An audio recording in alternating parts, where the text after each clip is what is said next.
Pakistan nation times के इस platform से डॉक्टर ज़हूर चौधरी आपसे मुखातिब है। आज हम एक ऐसी शख्सियत से आपकी मुलाकात करवा रहे हैं जिन्होंने मौसीकी की दुनिया के बड़ी बड़ी शख्सियात से मुलाकात की है, और मेरी मुराद मोहम्मद अहमद ख़ान से है। मौसीकी का एक बहुत बड़ा ज़ख़ीरा इनके पास है, और यही नहीं बल्कि मौसीकी के बारे में ख़ास तौर पे फ़िल्मी मौसीकी जो भारत और पाकिस्तान की है उसके बारे में तमाम जो इसरार और रमूज़ हैं उन पे इनकी दस्तरस है। ये आपको ये बता सकते हैं कि फ़लाँ गाना का मौसीकार कौन था और ये किस सन में फ़िल्म बनी थी और इसको किसने गाया था, ये किसकी प्रोडक्शन थी और गीत को लिखा किसने था, और क्या ये गीत जो है ये किसी ग्रामोफोन रिकॉर्ड पे मौजूद है या नहीं है। तो ये अपने ग्रामोफोन रिकॉर्ड की जब कलेक्शन करने के लिए भारत जाया करते थे, और तकरीबन 25 मरतबा ये भारत गए, और वहाँ पर दूसरा शौक़ इनका था कि कलेक्शन के अलावा इन्होंने वहाँ की बड़ी शख्सियात जो उस वक्त ज़िंदा थे, हयात थे, उनसे मुलाकात की। तो अपने एक दो दौरों के दरमियान इनकी मुलाकात जो थी वो लता मंगेशकर से हुई थी। लता मंगेशकर के बारे में सब लोग जानते हैं कि बर्रे सगीर की एक अजीम मुगन्निया के जिसका नाम सदियों तक रहेगा, और जितना बड़ा काम लता मंगेशकर ने किया, यूँ समझिए कि 1944 से लेके और अपनी वफ़ात से कुछ अर्सा पहले तक ये इतना लंबा अरसा ऐसी इनिंग्स मेरे ख्याल में मलकत रम नूरजहाँ के अलावा तो शायद किसी और ने नहीं खेली होगी।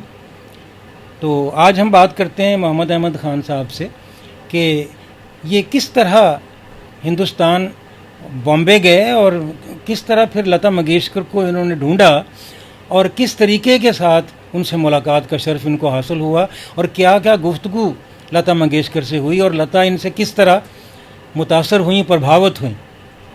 जी खान साहब, तो आप बताइए कि आप किस साल लता मंगेशकर से मिले? मैं सन 1999 में लता जी से मिला। मेरी बड़ी कोशिश रही, जब भी मैं जाता था तो वो मसरूफ़ होती थी या मुल्क से बाहर होती थी वो। तो एक दफ़ा मैं गया, उसमें मेरे एक दोस्त हैं बम्बई में, फिल्म जर्नलिस्ट हैं, जी जी, M.A. भट्ट, मोहम्मद अशफाक भट्ट, वो मैंने यहाँ भी बुलाया था पाकिस्तान। मेरी बेटी की शादी भी अटेंड की थी। तो उन्होंने बड़ा मेरा कोऑपरेशन की मेरे साथ, क्योंकि मुझे तो जो लोग रहते थे जिनसे मैंने मुलाकात की, मुझे नहीं पता कहाँ रहते हैं कहाँ नहीं रहते हैं। जी जी जी। तो उनके पास कन्वीनियंस थी, वो मेरे पास आ जाते थे रात को होटल में, किससे मिलना है, तो मैं जो भी कहता था मुझे ले जाते थे। लेकिन जहाँ तक लता जी की मुलाकात का जिक्र है, उसमें ये मैं कहूँगा कि क्योंकि लता जी मेरी फेवरेट थी सिंगर, तो मेरे बड़ी तमन्ना थी लता जी से मिलने के लिए।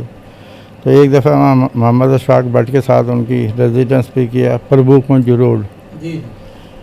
तो वहाँ ये कहाँ रहती थी लता मंगेशकर? प्रभु कुंज जगह का नाम? हाँ, रोड है प्रभु कुंज। प्रभु कुंज उनकी बिल्डिंग, घर का नाम है, और पैडर रोड, पैडर रोड पे रहती थी वो। प्रभु कुंज वो फ्लैट का नाम था जिसमें रहाइश थी उनकी। आशा भी एक फ्लैट में रहती थी, लता भी रहती थी उसी बिल्डिंग में। तो मैं और वो भट्ट साहब पहली दफ़ा गए, तो जब फर्स्ट फ्लोर पर रहती थी, जब हम ऊपर गए तो वो बॉडीगार्ड वगैरह असले के साथ बैठे थे जो लता जी की हिफाजत करते थे 24 घंटे, कोई नुकसान ना पहुँचाए इनको। तो उनसे मुलाकात हमने की। हमने कहा जी लता जी से मिलना है, ये मैं लाहौर पाकिस्तान से आया हूँ। तो वो कहने लता जी तो है नहीं, वो तो पुणे गई हुई हैं, लेकिन फ़िल्म की शूटिंग जिसका गाना यारा सिली सिली लता की अपनी फिल्म थी, लता की उसकी शूटिंग के लिए तैयारी के लिए वो उधर गई हैं, तो मुलाकात नहीं हुई। फिर अगले साल मैं साल के बाद जाया करता था इंडिया, तो फिर मैं अगले साल गया, तो फिर मैंने अपने दोस्त भट्ट साहब को कहा कि चलते हैं लता जी से, देखें अब मुलाकात हो जाए। मतलब फिर आप सन 2000 में गए? 99 में तो मुलाकात 99 में ना मुलाकात हुई थी मेरी। अच्छा, हुई थी। इससे पहले की मैं बात कर रहा हूँ, पहले सनों की बात। अच्छा, पहले सन में 98 कर लो, 97 99 में मुलाकात हो गई थी। अच्छा, 99 में हुई। हाँ, 99 में हुई थी मुलाकात लता जी से। तो मैं अपने भट्ट साहब को कहा कि चलो, पिछले साल तो मुलाकात नहीं हुई, तो अब देखें शायद मुलाकात हो जाए। तो फिर बॉडीगार्ड से हमने बात की, यार पिछले साल भी हम आए थे तो मुलाकात नहीं होती। लता जी अब तो हैं, मैंने यही कहा कि लता जी अब तो घर में, ज़रा उनको बोलो कि पाकिस्तान से, लाहौर से आपको मिलने आए हैं। तो वो बॉडीगार्ड अंदर गए और थोड़ी देर बाद उषा मंगेशकर जो है उनकी बहन, वो दरवाजे पे आ गई, पूछने लगी आप कहाँ से आए। मैंने कहा मैं लाहौर पाकिस्तान से आया हूँ, पिछले साल भी आया था। तो 5 या 10 मिनट में लता जी के लूँगा, ज़्यादा टाइम नहीं लूँगा उनका, तो ज़रा उनको बता दें। तो उषा जी कहने लगी आप रुके यहाँ, तो मैं पता करती हूँ, दीदी से पता करती हूँ, दीदी बड़ी बहन को। तो थोड़ी देर बाद वो उषा जी आ गई, उन्होंने कहा तशरीफ़ अंदर ले आए। तो मेरे यहाँ बाजू पे कैमरा लटका हुआ था। जब मैं एंटर हुआ तो लता लंबा चोगा पहनी हुई थी, वो एंटर हुई एक दरवाजे से सामने से। तो नमस्ते कहा, तो मैंने भी नमस्ते कर दिया उनको।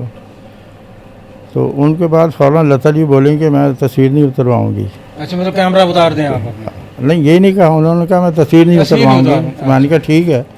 वो कैमरा उतार के कुर्सियों की लाइन पड़ी हुई थी दरवाजे से, मैंने ये कैमरा कुर्सी के ऊपर रख के तो सोफे पे बैठ गए, जिस तरह हम बैठे हुए। इधर लता बैठ गई, इधर मैं बैठ, बिल्कुल इसी तरह हम बैठे हुए सोफे पे।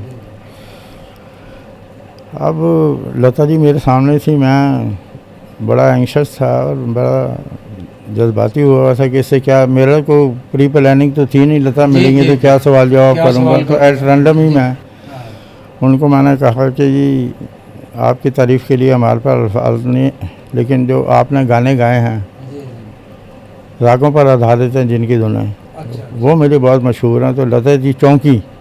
मतलब आपने कहा कि जो फिल्मी गाने रागों पर आधारित हैं, रागों पर जिसकी धुनें बनी हैं, तो लता जी चौंकी। तो मेरे कहने लगी वो कौन कौन से। अच्छा अच्छा। तो मैं शुरू हो गया उनको बताना। मैंने कहा एक फिल्म मिलन बनी थी, हंसराज बहल का म्यूजिक था उसमें, हाय जिया रोए पिया नहीं आए। बहुत मशहूर गाना है। अब इसके राग का किसी को भी नहीं पता होगा। राग देव साख गाने का, राग देव साख, इसका दूसरा नाम अभोगी कांगड़ा भी है। अभोगी कांगड़ा, ये दोनों एक ही है। तो उन्होंने मेरे आगे ना हाथ जोड़ दिए। अच्छा। वो शायद शुक्रिया अदा किया। इस तरह मैंने 15-20 मिनट, आधा घंटा उनको रागों में उलझाई रखा। और भी मैंने गाया, जैसे आशिफ के लाऊंगा छंझना के अपनी पायल, राग शंकरा, और इस तरह मतलब और भी लता के गाने जैसे हाय जिया रोए पिया नहीं आए, ये तो बता दिया मैंने आपको। जैसे विद्यापति मोरे नाना सावन भादों, वी बलसारा का।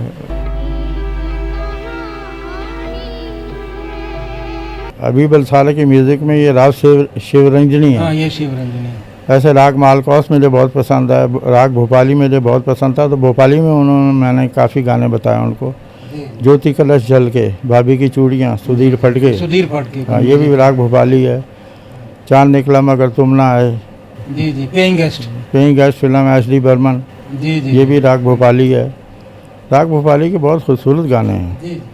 तो लता जी का क्या तासुर था जब आपने ये उनको बताया? भाई वो तासुर एक ही था। वो जब तक मैंने रागों को उलझाई रखा, वो बार बार हर गाने के बाद हाथ जोड़ती थी इस तरह करके। 15-20 दफ़ा उन्होंने हाथ जोड़ा। बैठी तो यूँ करती थी जैसे आप बैठे। शायद पहली बार कोई ऐसा बंदा उनको मिला। नहीं, उन्होंने कहा ना, मैं आपको बताता हूँ ना आगे। वो जो भट्ट साहब भी मेरे साथ थे ना, वो तो उनकी जो ज़बान जानते थे ना, बम्बई की क्या मराठी ज़बान जानते थे।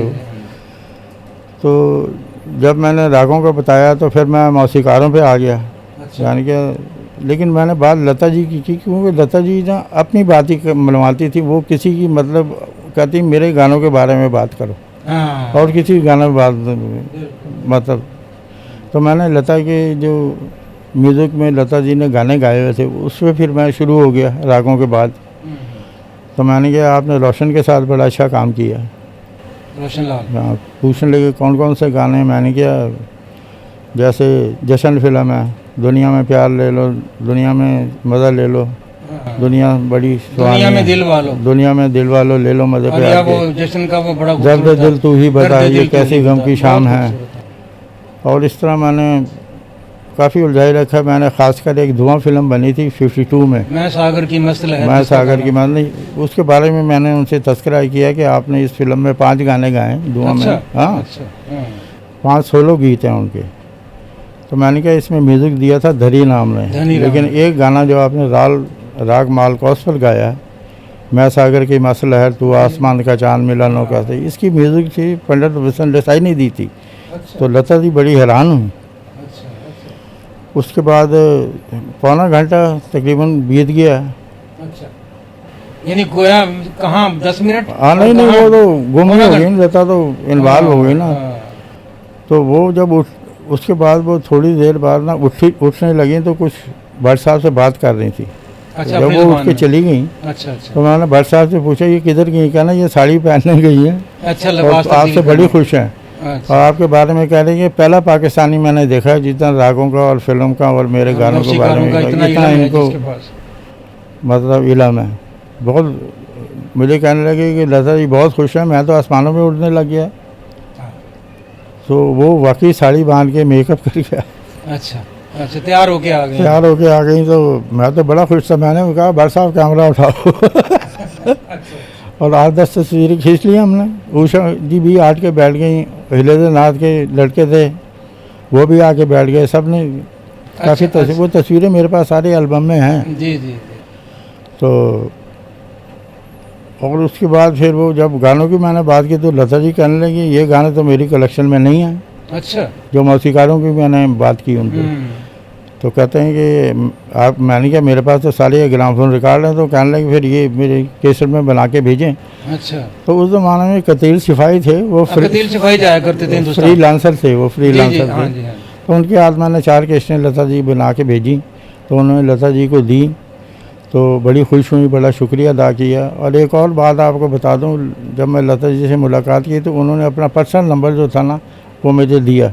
ये बहुत बड़ी बात है। पर्सनल नंबर दिया उन्होंने मुझे कि ये आप रखें, जब आपने मुझसे बात करनी हो तो इस नंबर पर करें, ये मैं डायरेक्ट में उठाऊँगी। वो नंबर जब मैं पाकिस्तान घर आया तो मैंने तमाम घर वालों की बात करा दी लता जी से। लता से बात करवा? लता जी से बात करा दी। बड़ी यादगार मेरी मुलाकात रही है। इस तरह की बहुत बड़ी अचीवमेंट है कि, और फिर आपने ऐसे, यानी बात मिलने तो बहुत लोग मिले होंगे उनको, तो लेकिन जो लता को मुतासर करना ये कोई आसान काम नहीं था। जो हमारे रिकॉर्ड कलेक्टर दोस्त हैं इंडिया में, वो मुझे कहते हैं कि यार हम यहाँ रह के इंडिया में हमने किसी से मुलाकात नहीं की, आप पाकिस्तान से आते तो आपने 10-15 आदमी से मुलाकात, खासकर लता जी से मुलाकात कर लिया। बहुत बड़ी बात, वो बड़ी अप्रिशिएट करते हैं मुझे। जी। हाँ साहब, बहुत बहुत शुक्रिया।